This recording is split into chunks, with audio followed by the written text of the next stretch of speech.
গণঅভ্যুত্থান পরবর্তী বাংলাদেশে সাংবাদিকতা এবং গণমাধ্যমের স্বাধীনতার ক্ষেত্রে বহুমুখী হুমকি দেখা দিয়েছে, যা নিয়ে উদ্বেগ সৃষ্টি হয়েছে দেশে বিদেশে।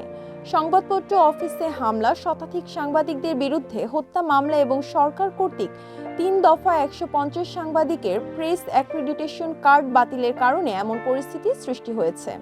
হত্যা মামলায় অন্তত ৫ জন সাংবাদিক কারাগারে আছেন। অন্তর্বর্তীকালীন সরকার বলছে বাংলাদেশের স্বাধীন সাংবাদিকতা চর্চায় কোনো বাধা দেবে না এবং ঢালাও মামলা সমর্থন করে না তারা। তবে নানাভাবে গণমাধ্যম এবং সাংবাদিকরা আক্রান্ত হওয়ায় গণমাধ্যম মালিকদের সংগঠন সম্পাদক পরিষদ এবং গণমাধ্যম ও সাংবাদিকদের অধিকার নিয়ে কাজ করা আন্তর্জাতিক বিভিন্ন সংগঠন উৎকণ্ঠা জানিয়ে বিবৃতি দিয়েছে।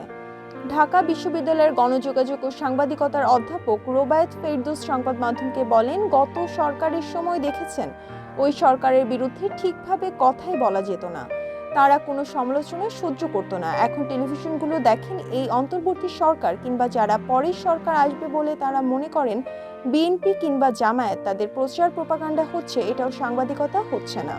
৫ই আগস্ট সরকার পতনের দিন ঢাকার মিরপুরের গুলিতে নিহত ফজলুর হত্যা মামলায় অজ্ঞাত ১৫০ থেকে ২০০ এবং ১৬৫ জনের নাম উল্লেখ করে মামলা হয়েছে। ভাসানটেক থানার ওই হত্যা মামলায় আসামিদের মধ্যে ২৫ জনই সাংবাদিক। মামলাটি হয় ঢাকার কারুফল থানায়। বেসরকারি টিভি চ্যানেল কর্মকর্তা শাহনাজ শারমিন ওই হত্যা মামলার আসামি। মামলার বিষয়টি নিয়ে তিনি সংবাদ মাধ্যমকে বলেন, ৫ই আগস্ট সারাদিন তিনি লাইভ সম্প্রচারে ব্যস্ত ছিলেন। হত্যাকাণ্ডের অভিযোগ এসেছে, ওই সময় তিনি বঙ্গভবনের সামনে থেকে লাইভ রিপোর্টিং করেছেন। সাংবাদিকদের ঢালাও হত্যা মামলায় আসামি করা উদ্বেগজনক মনে করে সম্পাদক পরিষদ। পরিষদের সভাপতি মাহফুজ আনাম সংবাদ মাধ্যমকে বলেন, এটা স্বাধীন সাংবাদিকতার সম্পূর্ণভাবে পরিপন্থী। এখন বাংলাদেশে মনে হয় পৃথিবীর সর্বোচ্চ স্থানে আছে যেখানে সাংবাদিকরা খুনের আসামি। তার ধারণা, এটা অধ্যাপক ইউনূস সরকারের পলিসিগত না। অন্তর্বর্তী সরকার ৩ দফায় সাংবাদিকদের স্থায়ী অস্থায়ী অ্যাক্রিডিটেশন কার্ড বাতিল করেছে। বাতিলের তালিকায় নাম রয়েছে পেশাদার অনেক সাংবাদিকদের।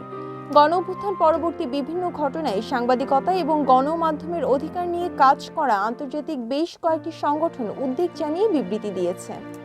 সাংবাদিকদের বিরুদ্ধে হত্যা মামলা এবং অ্যাক্রিডিটেশন কার্ড বাতিল দুটি ইস্যু নিয়ে তথ্য উপদেষ্টা নাহিদ ইসলাম সংবাদ মাধ্যমকে বলেন, ঢালাও হত্যা মামলায় সাংবাদিকদের আসামি করার বিষয়টি সরকার সমর্থন করছে না। নির্দোষ কেউ যেন হয়রানির শিকার না হয় সে পদক্ষেপ নেওয়ার কথা জানান উপদেষ্টা।